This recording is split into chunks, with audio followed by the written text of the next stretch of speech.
Zdravím vás tu Michal Kopecký, spolumajiteľ a spolutvorca platformy Webovač, ktorý je jednoduchým nástrojom na tvorbu rýchlych web stránok, na ktorých si môžete postaviť váš vlastný web.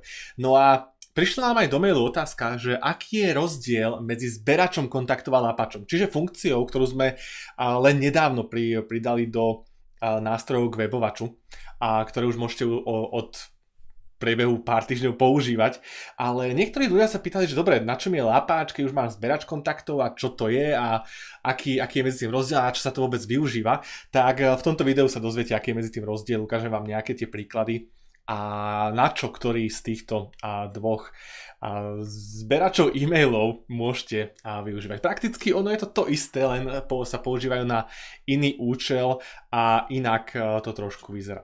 Poďme sa pozrieť najprv na zberač kontaktov.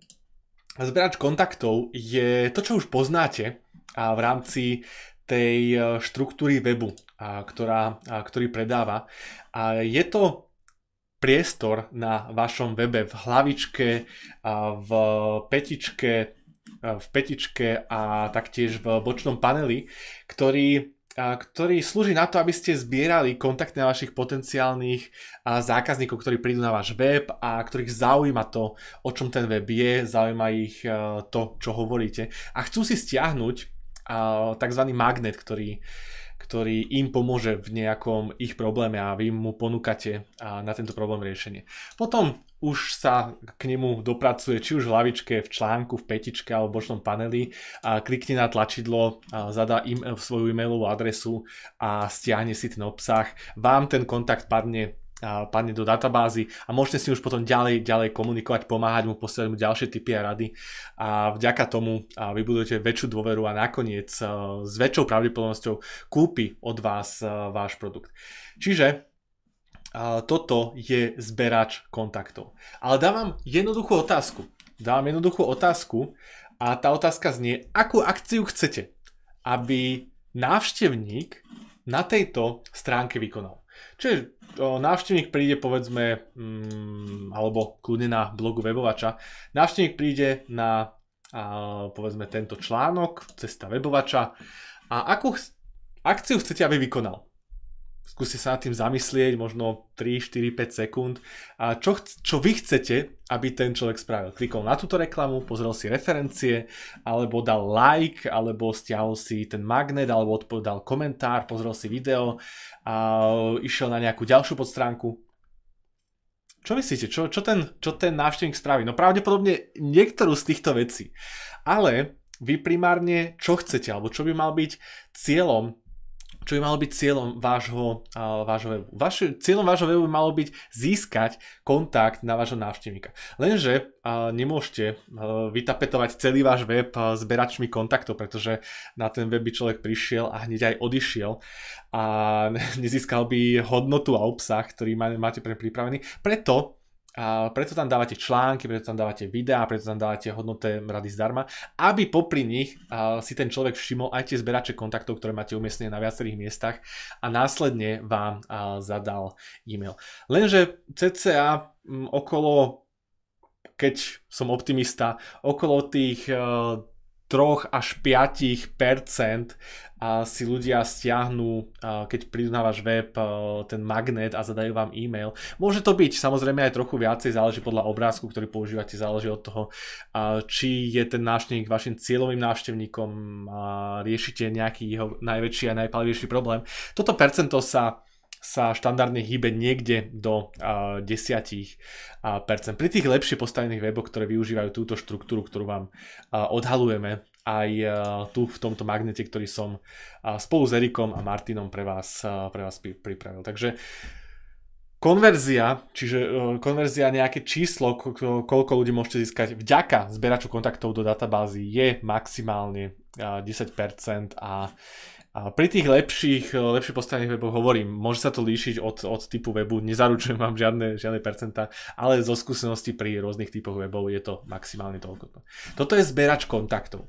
Teraz tú funkciu, ktorú sme pridali nedávno nedávno do webovača, ktoré využívame aj my pri našich produktových kampaniách a využívame na to, aby sme niekam posielali reklamu a získavali oveľa viac e-mailov, s ktorými môžeme potom ďalej komunikovať, tak sa nazýva Lapač. Lapač je jednoduchá stránka, ktorá má jeden jediný účel. Jej jediným účelom, čo ste teda, keď sa na túto stránku pozriete, je podľa vás čo? Nechám vás hádať, nemôžete tu kliknúť na žiadne menu, žiadne referencie, žiadne články, žiadne videá. Jediná vec, ktorú môžete na tomto webe spraviť, je buď zadať e-mail, alebo odísť. Nič iné vám na tomto webe ani robiť nedovolím. Toto je príklad napríklad môjho Lapača a môjho magnetu, ktorý je presne ten istý, keď si to všimnete, je to presne to isté, obrázok, nadpis, text, tlačidlo, je to presne to isté ako v zberači, ale nič iné na tejto stránke okrem toho nie. Sú tu povinné tlačidlá alebo povinné odkazy, ochrana osobných údajov, obchodné podmienky a kontakt, ktoré sú tam, nechcem povedať, že zo zákona povinné, ale sú tam povinné z podmienok, keď chcete využívať Facebookovú reklamu alebo Google AdWords reklamu a chcete na túto stránku posielať nejaké kontakty z tohto reklamného prostredia, tak vyžadujú, aby tam boli tieto odkazy. Ale nič iné na tejto stránke nenájdete a ten človek môže na ňu prísť a môže kliknúť na tlačidlo, zadať e-mail, alebo keď to nie je pre neho, tak odchádza. Pravdepodobne už nikdy na túto stránku nepríde. Čiže má svoje výhody, má aj svoje nevýhody, ale jediným jej účelom je získať e-mail na toho návštevníka. My, keď robíme, ako som spomínal, nejaké kampane, tak posielame ľudí na tieto stránky, pretože rádovo sa konverzia, čiže počet ľudí, ktorí prídu na túto stránku a vykonajú nejakú akciu, oproti tým, čo iba prídu, sa ráta v pomedzi desiatok percent.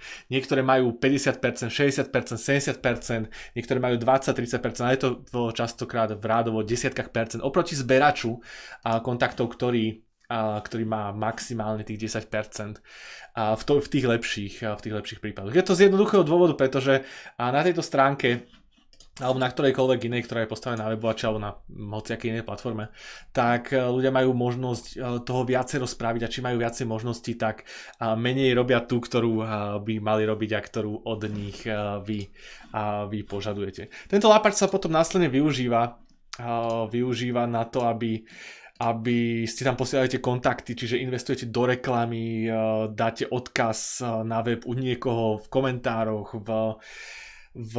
na diskusných fórach, možno na vizitku si môžete dať odkaz práve na tento Lapač kontaktov, pretože vy chcete, aby človek, ktorý vás nepozná a príde na vašu stránku, tak ste mali na neho e-mailový kontakt a mohli s ním ďalej komunikovať. Čiže jediným účelom, ešte raz opakujem, Lapača je, aby vám kontakt zadal e-mail alebo odišiel. Nič iné tam spraviť nemôže. Pri zberači kontaktov môže toho samozrejme spraviť na tom webe viacej a ten zberač je tam tak pomimo, aj keď sa ho snažíme dávať do popredia, ale je tam menej ľudí, ktorí prídu na tú stránku a zadajú vám kontakt práve do zberača.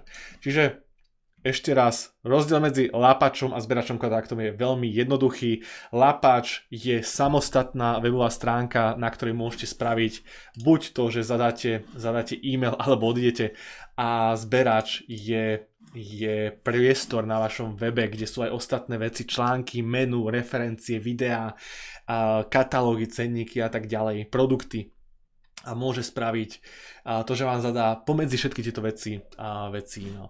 Toto je teda základný rozdiel medzi webovačom, zberačom kontaktov a Lapačom kontaktov. No a v ďalších videách sa už potom pozrieme na to, ako správne alebo ako čo najlepšie využívať tieto nástroje od nás, ktoré máme pre vás pripravené. A čo vám ešte môžem odporučiť je, veľa ľudí sa pýta, že dobre, toto je síce nástroj, Lapač, zberač je nástroj, ako môžete zbierať kontakty, ale ponúka webovač takú možnosť, že si môžem tie kontakty zbierať do webovača, alebo kde sú, ako s nimi komunikujem potom. Odpovede nie, na toto slúži samostatný software, samostatná webová aplikácia, podobná ako webovač. Volá sa Smart Emailing 2, je to česká aplikácia, ktorá vám už pomôže spravovať kontakty, ktorá vám už pomôže odosielať kampane, automatizovať komunikáciu s tými kontaktami a tak ďalej. Takže dolu v odkaze pod týmto videom nájdete aj odkaz na túto službu, aby ste mohli využívať naplno zberače a lápače, pretože samostatne fungujú, potrebujete na to e-mailovú službu. A my vám odporúčame smart emailing, sami ju používame, ale je to na vás, je množstvo služieb, ktoré splnia tiež tento účel a dokážete ich jednoducho prepojiť s našim webovačom. Super! Ľudí sa Michal Kopecký a prajem vám ešte krásny deň a využívajte lápače a zberače kontaktov k tomu, aby ste čo najviac kontaktu nazberali do vašej databázy a ktorých premeníte nakoniec, verím, vo vašich spokojných klientov, ktorí vám prinesú potom peniaze a ďalšie veci. Pekný deň, užite si ho.